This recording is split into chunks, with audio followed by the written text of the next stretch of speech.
नमस्कार दोस्तों, एक सबसे बड़ी खुशखबरी इस टाइम ये है कि अगर आप भर्ती पर सेना में जाने की अगर आप दिलचस्पी रखते हैं, अगर इंटरेस्ट रखते हैं तो आपके लिए सबसे बेहतरीन खुशखबरी ये है क्योंकि बीएसएफ के मिनिस्ट्रियल बोर्ड की तरफ से, भर्ती बोर्ड की तरफ से एक ज़बरदस्त नोटिफिकेशन आया हुआ है जिसमें 1526 पोस्ट जो कि आए हुए हैं और उसके अंतर्गत कई जो अर्धसैनिक बल हमारे पास है जो सेना के तौर पे काम करते हैं, तो ये भर्ती है और आप तैयार हो जाइए क्योंकि ये भर्ती आपके भविष्य के साथ एक ज़बरदस्त कह सकते हैं खुशियाँ लेकर आई है और तैयारी आप ज़बरदस्त कीजिए। और कुछ भर्ती की कुछ डिटेल जो है मैं आपके साथ शेयर करना चाहूँगा और हो सके तो अपने दोस्त या अपने फ्रेंड्स के साथ भी ज़्यादा से ज़्यादा वीडियो को शेयर कीजिएगा और इस नोटिफिकेशन को कोशिश करिएगा, खुद पढ़िएगा और इस सारी चीज़ को भ्रामक चीज़ों से दूर रहिएगा और स्पष्टीकरण के साथ अपने इस जानकारी को साझा कीजिएगा।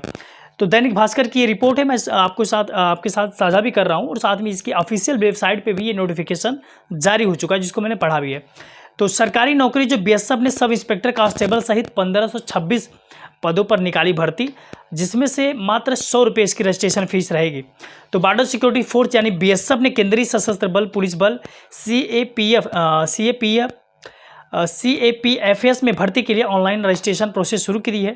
प्रोसेस शुरू कर दी, उम्मीदवार वहां जाकर अब रजिस्ट्रेशन अपना कर सकते हैं।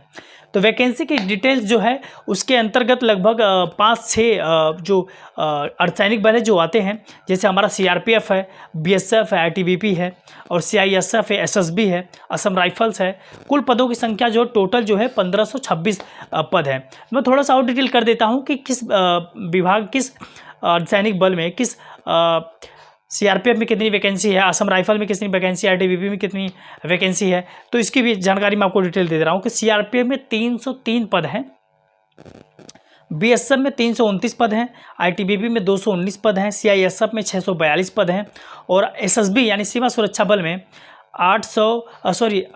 SSB में मात्र 8 पद हैं, असम राइफल में 35 पद हैं और कुल पदों की संख्या जो टोटल अगर देखी जाए तो 1526 जो कि ये टोटल पोस्ट है। तो एजुकेशनल क्वालिफिकेशन अगर देखते हैं एजुकेशन क्वालिफिकेशन अगर आप देखते हैं तो असिस्टेंट व सब इंस्पेक्टर के लिए उम्मीदवारों का जो 12वीं पास होना जरूरी है, साथ ही स्टेनोग्राफर यानी आपको टाइपिंग वगैरह या स्टेनोग्राफर स्किल होना जरूरी है।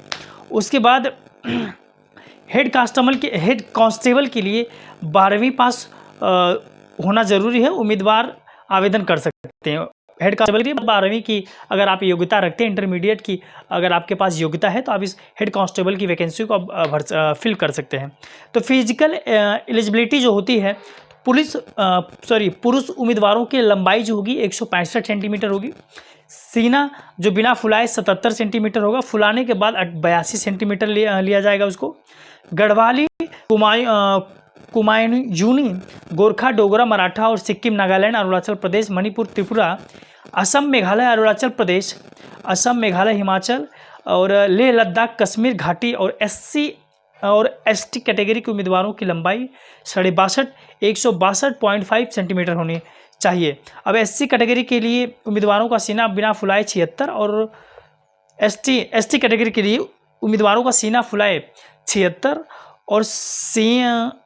और फुलाने के बाद 81 यानी 5 सेंटीमीटर का जो होता है, जो पंपिंग का जो चेस्ट पंप का जो क्राइटेरिया होता है वो मात्र 5 सेंटीमीटर का होता है।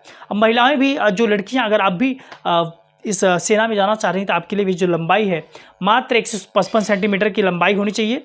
और उसमें अगर आप गढ़वाली से हैं, कुमायूनी से हैं, गोरखा से हैं, डोगरा से, मराठा, सिक्किम, नागालैंड, अरुणाचल प्रदेश, मणिपुर, त्रिपुरा, असम, मेघालय, हिमाचल प्रदेश, लेह लद्दाख, कश्मीर घाटी और ST कैटेगरी के उम्मीदवारों की लंबाई 150 सेंटीमीटर होनी चाहिए।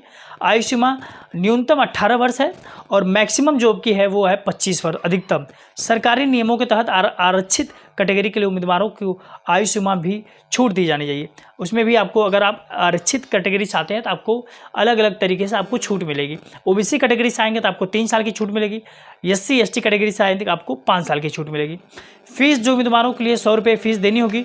महिला उम्मीदवारों यानी अनुसूचित जाति SC अनुसूचित जनजाति ST और रिजर्वेशन के लिए पात्र भूतपूर्व सैनिकों को भी फीस भुगतान से छूट दी गई है। तो अगर आप SC कैटेगरी से आते हैं, ST से आते हैं या SC से आते हैं या भूतपूर्व सैनिक हैं, ठीक है, तो उनके लिए फीस में रियायत दी जाएगी, उनको आपको कोई फीस नहीं देनी है। सिलेक्शन प्रोसेस जो होगा, पहले आपका होगा शारीरिक परीक्षण होगा, उसके बाद आपका एग्जाम होगा कंप्यूटर आधारित परीक्षण, सीबीटी, इसके सीबीटी एग्जाम्स होंगे, कंप्यूटर आधारित परीक्षण होगा। उसके बाद आपकी स्किल टेस्ट होगी, यानी टाइपिंग स्पीड आपकी देखी जाएगी अगर आप एसआई स्टेनो के लिए अगर आप अप्लाई करेंगे तो। उसके बाद जो होगा चौथा अटेम्प्ट जो होगा वो आपका डॉक्यूमेंट वेरिफिकेशन का होगा। उसके बाद लास्ट अटेम्प्ट जो होगा उसके बाद आपका मेडिकल टेस्ट होगा। उसके बाद अगर आपको ज्वाइनिंग लेटर मिलेगा ट्रेनिंग करने के बाद, उसके बाद ट्रेनिंग मिलेगा, आप ट्रेनिंग करेंगे, उसके बाद आप ज्वाइन करेंगे आप। तो सैलरी क्या है हेड कांस्टेबल जो कि मंत्रालय के हिसाब से देखी जाए तो 25,500 से स्टार्ट है और 81,100 रुपये तक प्रतिमाह तक की सैलरी आप पा सकते हैं। एसआई स्टेनो के लिए 29,200 से ये स्टार्ट है और 92,300 रुपये प्रतिमाह तक की ये आवेदन कर सकते हैं। तो इसको आवेदन करने के लिए आप ऑफिशियल वेबसाइट पे आप जा कर के इसको आप ऑनलाइन कीजिए। तो बहुत ही शानदार वैकेंसी है, आपको बेहतरीन है। बीएसएफ है, सीआईएसएफ है, आईटीबीपी है, असम राइफल, ये सारी जो पोस्ट हैं जारी हमारे जो सारी सेना है, जो अर्धसैनिक बल हमारे जो हैं काफ़ी सम्मानित पोस्ट होती है और वहाँ आप देश सेवा कर सकते हैं। तो इस वीडियो को ज़्यादा से ज़्यादा शेयर कीजिएगा और अगर चैनल पर आप नए हैं तो चैनल को सब्सक्राइब जरूर कीजिएगा। फेसबुक पर अगर आप नए हैं तो फेसबुक को फॉलो जरूर कीजिएगा। बहुत बहुत शुक्रिया, देश सेवा करने का मौका मिला है और आप इस बार चूकिए नहीं और लड़ के लीजिए इसको। बहुत बहुत शुक्रिया, नमस्कार।